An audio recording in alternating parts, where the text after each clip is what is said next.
Cher Père Recteur, vous m'avez comblé d'affection et de remerciements.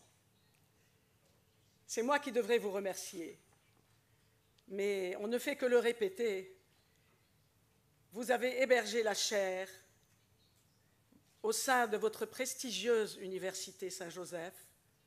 Vous avez fait preuve de grande ouverture d'esprit au monde moderne. Je saisis l'occasion pour remercier son Excellence Maître Brahim Najjar, qui a initié et été médiateur dans cette entreprise. Et bienvenue à nos deux champions de la confrontation, son Excellence Hassan Salamé. Votre confrontation actuelle avec les traditions débilisantes et débilitantes de notre pays, qui ne veulent pas donner à la compétence et à l'honnêteté leur lettre de noblesse.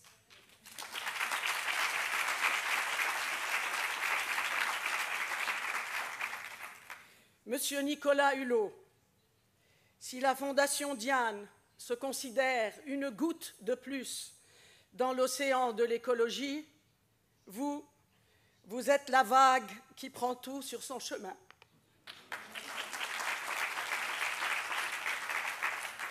Vous avez parcouru le monde et l'avez mis au pas par votre engagement total. Si, je maintiens.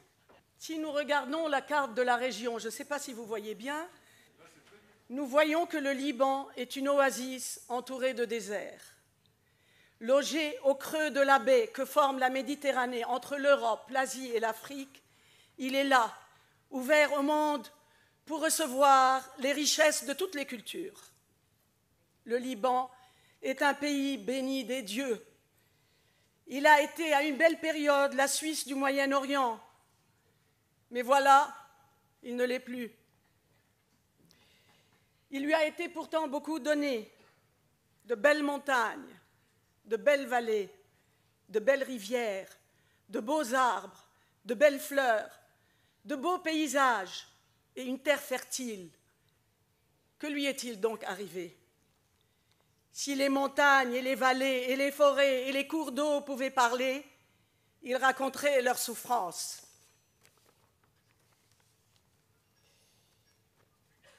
Notre grand ami est titulaire de la chaire.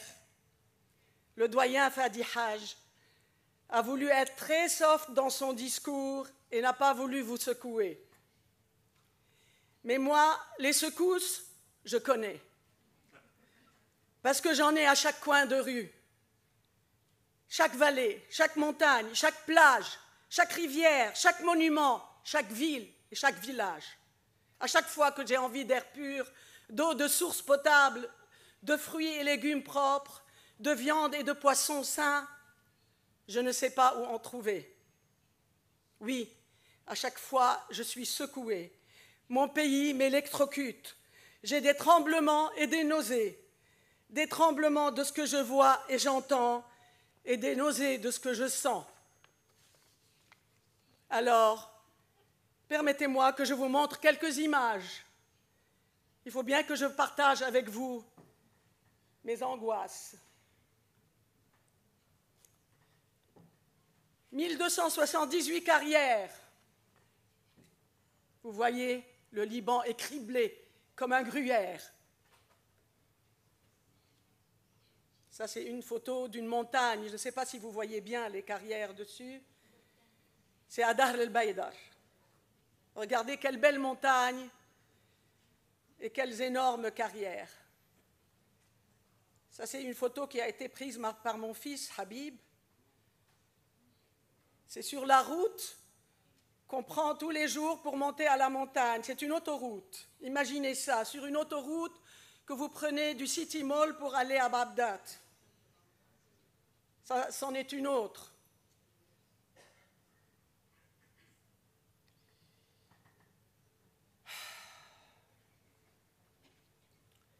« 670 décharges sauvages. » Et ça, c'était en 2011. Hein. Nous n'avons pas les chiffres actuels. Nous n'osons pas les savoir. une photo, une autre, une troisième. Même les plages sont pleines de détritus.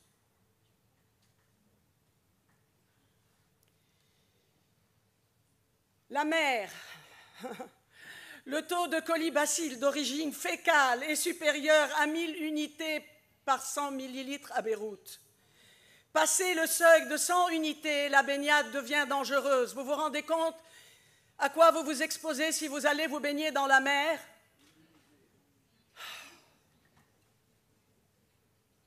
Les rivières du Liban.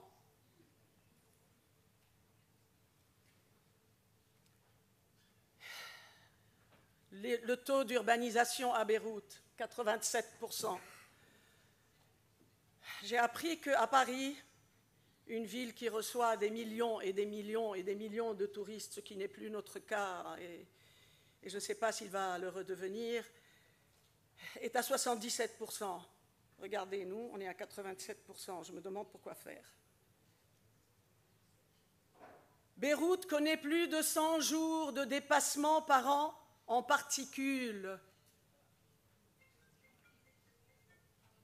Et en cellulaire aussi.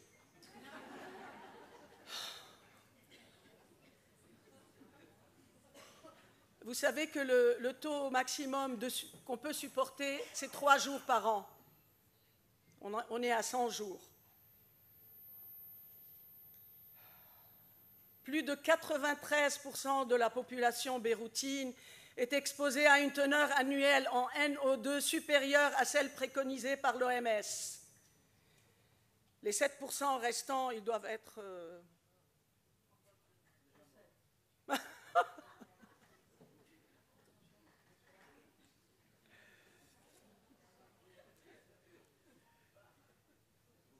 La part de l'énergie renouvelable représente 5% du total de la consommation d'énergie au Liban.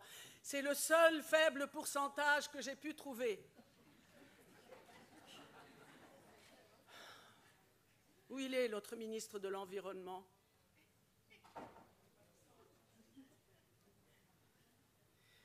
L'EDL, plus de 50% du déficit budgétaire de l'État.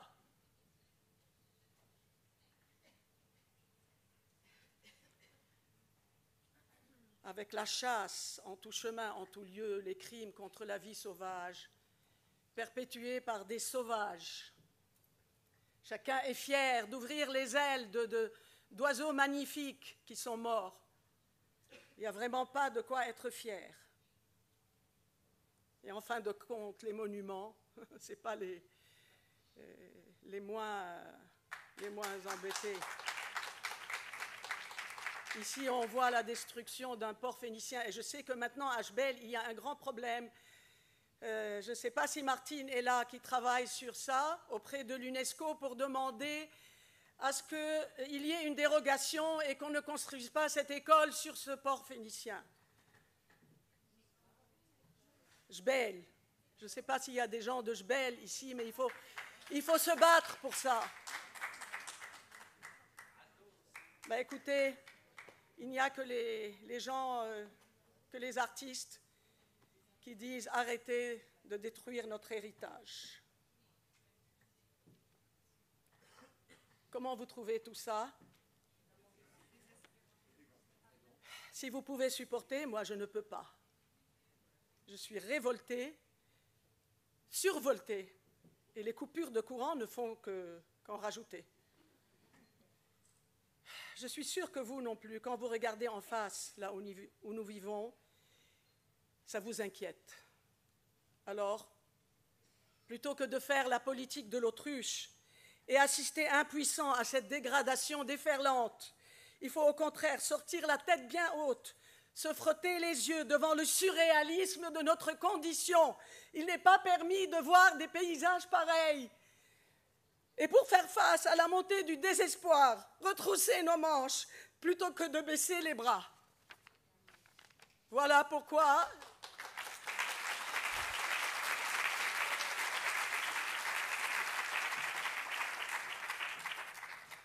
Voilà pourquoi j'ai créé la Fondation Diane.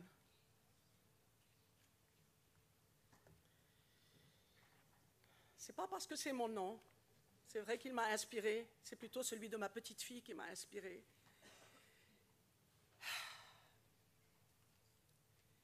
C'est la sonnerie du clairon ou de trompette pour réveiller les soldats. C'est ça la Diane. Sonner la Diane, ça s'appelle sonner la musique qui réveille les troupes. Et voilà pourquoi j'ai appelé ma fondation de ce nom.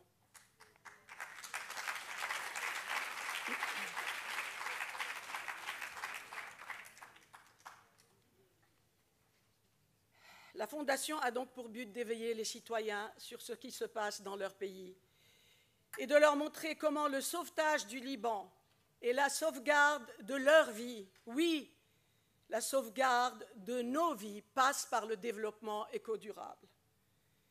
Cette fondation qui a été conçue il y a 4 ans et créée il y a 1 an exactement ne prévoyait pas une aussi grande crise que celle des déchets. Et ce que nous avons tous vécu ces derniers mois n'a fait que nous conforter dans notre démarche. Pour ceci, nous avons créé 3 volets qui se complètent. La chair, car l'éducation est à la base des changements de mentalité. Ça, c'est Nelson Mandela, une parole qui est inoubliable. L'éducation est l'arme la plus puissante pour changer le monde. La chair est notre lieu de think tank. C'est là que nous réfléchissons. Mais nous avons aussi créé notre do tank. Nous supportons stratégiquement et financièrement des entreprises qui rendent à César ce qui est à César. César étant la nature dans ce cas-là, c'est-à-dire rendre à la nature d'un côté ce qu'elle leur donne de l'autre. Des entreprises qui ne s'enrichissent pas en la dévorant et laissant traîner des macabées de toutes espèces derrière eux. Des entreprises qui rétrocèdent à leurs descendants ce qu'ils ont reçu eux-mêmes de leur père en ressources naturelles. En résumé, nous voulons prouver avec eux que développement, profit et respect de l'environnement peuvent aller de pair. Ça, c'est un slide que vous avez déjà vu et qui montre comment l'environnement, l'économie et le social sont très liés et que l'environnement est aussi un modèle qui permet que la société vive mieux et que l'économie se porte bien aussi.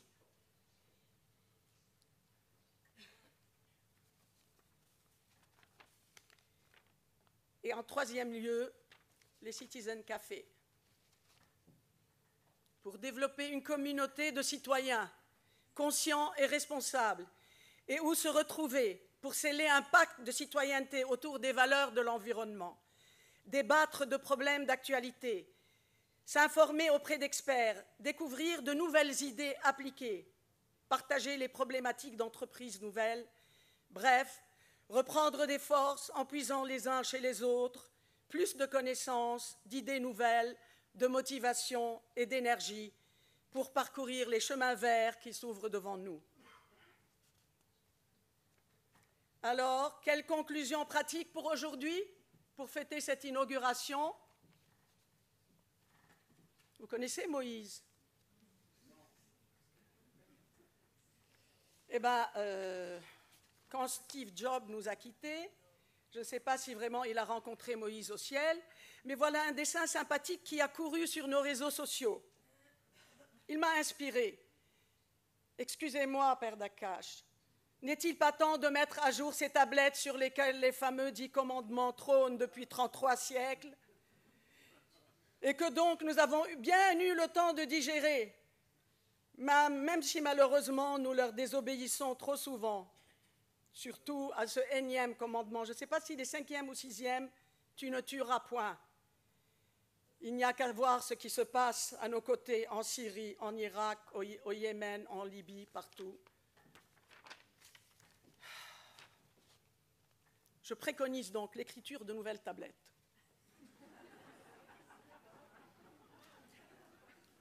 Avec les 10 commandements du bon citoyen. Je ne sais pas si je vais vous les lire. Tu tiendras ta rue, les chemins où tu marches et ta plage aussi propres que ta maison. Donc on ne jette plus rien. Tu trieras tes détritus chez toi en 2 sacs au moins. Ça, c'est très, très important. En prenant soin de ne pas mélanger l'organique au reste. C'est très important de ne pas mélanger l'organique au reste. Parce que le reste, on peut toujours le trier s'il est propre. Mais s'il est sali, on ne peut plus le trier. Tu ne pollueras point l'eau, ni la consommeras impunément. Tu ne fumeras point.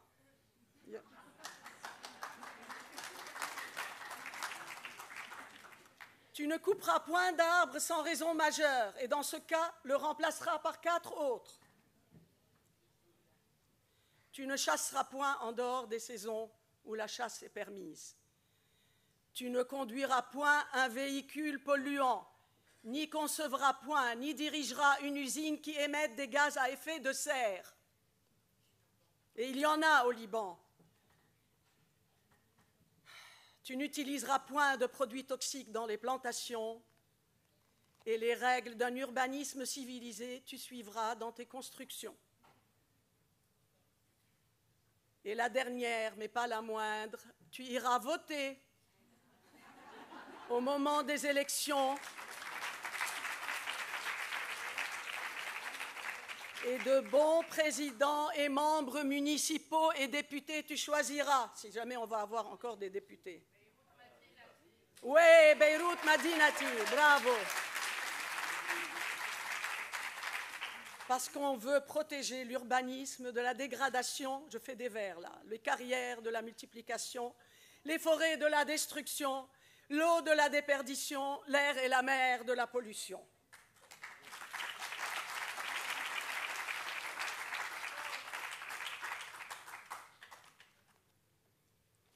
Vous allez me dire, choué, fais alayé. C'est presque intraduisible, mais je vais quand même vous le traduire, les Français. Ça ne tient qu'à moi. Est-ce que ça ne tient qu'à moi, ils vont me dire. Oui, bien sûr. Bien sûr, ça tient à vous, à chacun de vous, à moi, à nous tous. Allez, descendez voter ce dimanche ou les autres dimanches de vote dans vos circonscriptions et obéissez aux 10 commandements. Sinon, ce n'est pas en enfer que vous irez, mais vous aurez votre enfer sur terre, ici au Liban.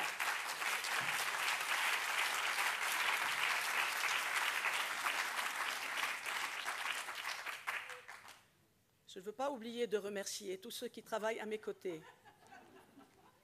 Fadi, Rita, Hadi, Maria, Cyril, Tracy, Maï, la dernière née de l'équipe. Je vous remercie et merci à tous d'être venus et de m'avoir écouté.